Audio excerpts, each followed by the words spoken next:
بہت سارے احکامات دیے. تو بنی اسرائیل کے مصر سے نکلنے کے بعد جب خدا نے مقدس موسیٰ کو کوئی سینا پر بلایا اور قوم کی ہدایت اور رہنمائی کے لیے بہت سارے احکامات، تعلیم اور تربیت مقدس موسیٰ کو سمجھائی تاکہ وہ قوم کی صحیح سمت میں رہنمائی کر سکے. سو اس اعتبار سے ہم دیکھتے ہیں کہ خدا نے پہلی مرتبہ مقدس موسیٰ کے وسیلہ سے قوم بنی اسرائیل کے لیے ایک روزے کا اہتمام کیا، اور یہ سالانہ ایک روزے کی بات ہے، منتھلی یا ویکلی نہیں ہے. سالانہ ایک روزے کی جو تعلیم ہے یا سالانہ ایک روزے کا جو حکم ہے وہ خدا نے مقدس موسیٰ کو دیا، اور اس کا ذکر احبار کی کتاب 16واں باب اور اس کی 29ویں آیت میں یوں ملتا ہے. سو جب ہم یہاں اس کو پڑھتے ہیں تو لکھا ہے، اور یہ تمہارے لیے، مقدس موسیٰ کو خدا نے اس بات کی تعلیم دی اور یہ فرمایا کہ یہ تمہارے لیے ایک دائمی قانون ہو کہ 7ویں مہینے کی 10ویں تاریخ کو تم اپنی جان کو دکھ دینا، اور اس دن کوئی خواہ وہ دیسی ہو یا پردیسی جو تمہارے بیچ بود و باش رکھتا ہو کسی طرح کا کام نہ کرے، کیونکہ اس روز تمہارے واسطے تم کو پاک کرنے کے لیے کفارہ دیا جائے گا. سو تم اپنے سب گناہوں سے خداوند کے حضور پاک ٹھہرو گے. سو یہاں پر غور کیجئے، خدا نے یہاں پر ایک حکم صادر کیا، اور اس حکم کے اندر خداوند نے فرمایا کہ 7 مہینے کی پہلی تاریخ کو تم نے اپنی جان کو دکھ دینا ہے، یعنی کہ تم نے اپنے آپ کو عاجز کرنا ہے، خاکسار کرنا ہے، انکسار اپنے آپ کو بنانا ہے اور میرے حضور میں ٹھہرنا ہے. وجہ کیا ہے؟ وجہ یہ ہے کہ اس دن تم اپنی خطاؤں سے، اپنی غلطیوں سے، اپنے گناہوں سے توبہ کرو گے اور معافی کے طلبگار ہوگے، تاکہ تمہاری توبہ معافی کے لیے کفارہ دیا جائے، اور وہ دن جو ہے کفارے کا دن ہوگا. سو کفارہ جو لفظ ہے اس کا مطلب ہے گناہوں کو ڈھانپ دینا، یا گناہوں کو چھپا دینا، یا گناہوں کو مٹا دینا. سو خدا نے اس حالت کے اعتبار سے بنی اسرائیل قوم کو یہ حکم دیا کہ اگر تم اس طرح سے اپنے آپ کو جھکاؤ گے تو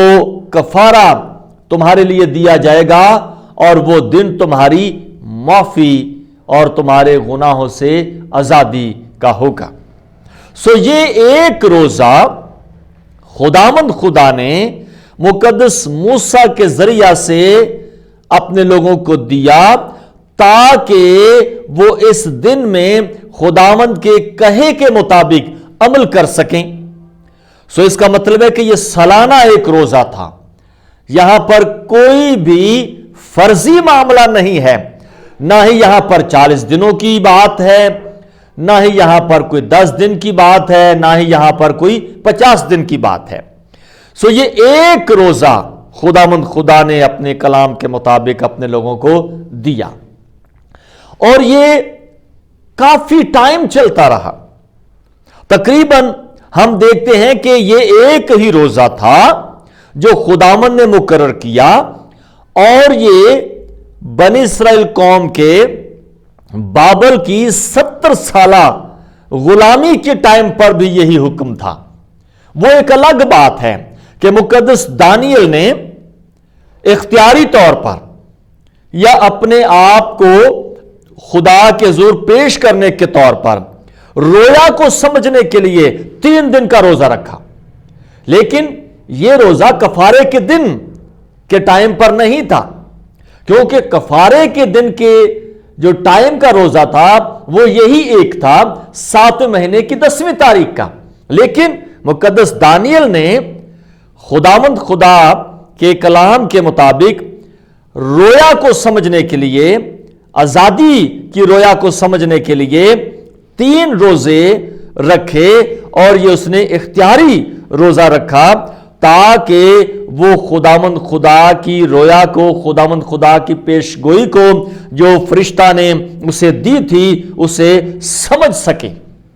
کہ ہم کب آزاد ہوں گے اور رویا کا مطلب کیا ہے۔ ابھی ہم اس رویا کی بات نہیں کر رہے، صرف ہم روزے کی بات کر رہے ہیں۔ سو اس نے 3 دن کا روزہ وہاں پر بابل میں اسیری کے ٹائم رکھا، لیکن خدا کا جو حکم تھا وہ 1 روزے کا ہی تھا، لیکن وہ اس نے خود شخصی طور پر 3 دن کا روزہ جو ہے وہ رکھا تاکہ وہ خداوند کے کلام کی رویا کو سمجھ سکے۔ سو جب یہ اسیری کے بعد تقریباً 586 یا 87 قبل از مسیح میں واپس آتے ہیں، اور واپس جب یہ آتے ہیں تو انہوں نے یروشلم میں ہیکل کو دوبارہ بنانے کا جو آغاز کیا، تو وہاں پر خداوند خدا نے 4 روزے اور حکم کے طور پر انہیں فرمائے، جن کا ذکر ہم ذکریہ کی کتاب اور اس کے 8ویں باب کی 19ویں آیت میں دیکھ سکتے ہیں۔ تو یہاں پر یوں لکھا ہے، پھر رب الفاظ کا کلام مجھ پر نازل ہوا۔ ذکریہ نبی پر خداوند کا کلام نازل ہوتا ہے کہ رب الفاظ یوں فرماتا ہے کہ 4تھے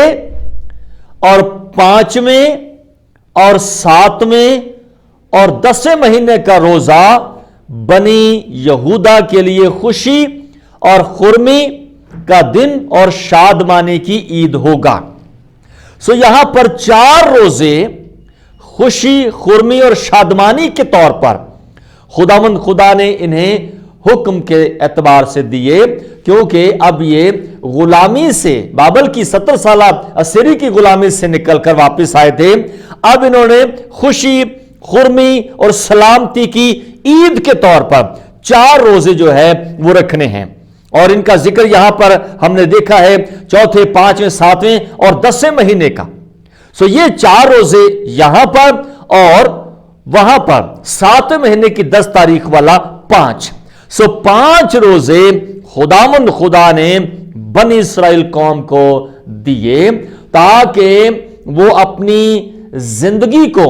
خداوند کے حکم اور اس کے کلام کے مطابق عاجز کر سکیں، اور خداوند کے ساتھ اپنی زندگی کے رشتے کو مضبوط بنا سکیں۔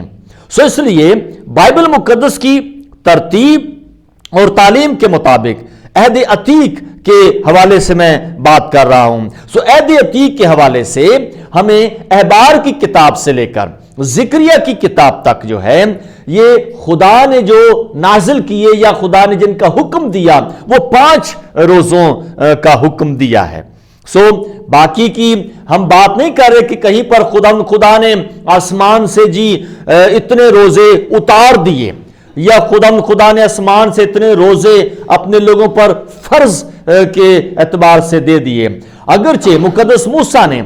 خروج کی کتاب، ہو سکتا ہے کہ آپ کے ذہن میں یہ سوال آ گیا ہو، خروج کی کتاب کے اندر جب مقدس موسیٰ کوئی سینا پر جاتا ہے خداوند سے 10 احکام لینے کے لیے، تو وہ 40 دن بغیر کچھ کھائے، بغیر کچھ پیے خداوند کے حضور ٹھہرتا ہے۔ تو یہ جو 40 دن وہاں پر اس نے ٹھہراؤ کیا ہے، وہاں پر اس نے خداوند کے حضور اپنے آپ کو پیش کیا ہے، تو یہ اس کا اپنے طور پر اختیاری معاملہ ہے۔ خداوند خدا نے اسے مقدس موسیٰ کو نہیں کہا تھا کہ اگر میں تجھے کوئی سینہ پر بلاؤں، تجھے 10 احکام میں نے دینے ہیں، قوم کے لیے ہدایت اور رہنمائی میں نے آپ کو دینی ہے، تو 40 دن کے روزے رکھ کر آنا یا 40 دن کا روزہ رکھ کر آنا۔ خداوند خدا نے اسے آرڈر نہیں دیا تھا، لیکن مقدس موسیٰ نے خود سے اختیاری طور پر 40 دن کے لیے اپنے آپ کو خدا کے حضور پیش کر دیا تھا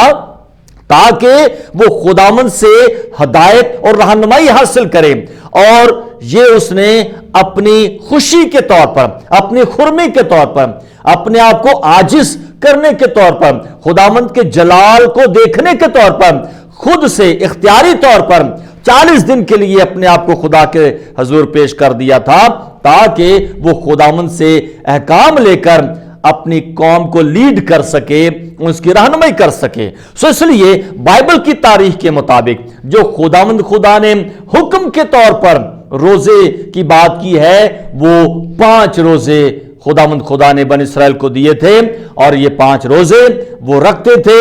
اپنے کفارے کے دن میں، اور پھر 4 روزے خوشی خرمی اور شادمانی کی عید کے طور پر۔ اس لیے میرے عزیزوں، میں یہ بات نہیں کر رہا کہ روزہ رکھنا بری بات ہے، میں بتا رہا ہوں کہ خداوند خدا نے یہ ترتیب اپنے لوگوں کو دی تھی۔ باقی ہم مزید آگے چل کر دیکھیں گے کہ مزید خداوند کا کلام روزے کی تعلیم کے بارے میں ہمیں کیا سکھاتا ہے۔ خداوند آپ کو برکت دے، آمین۔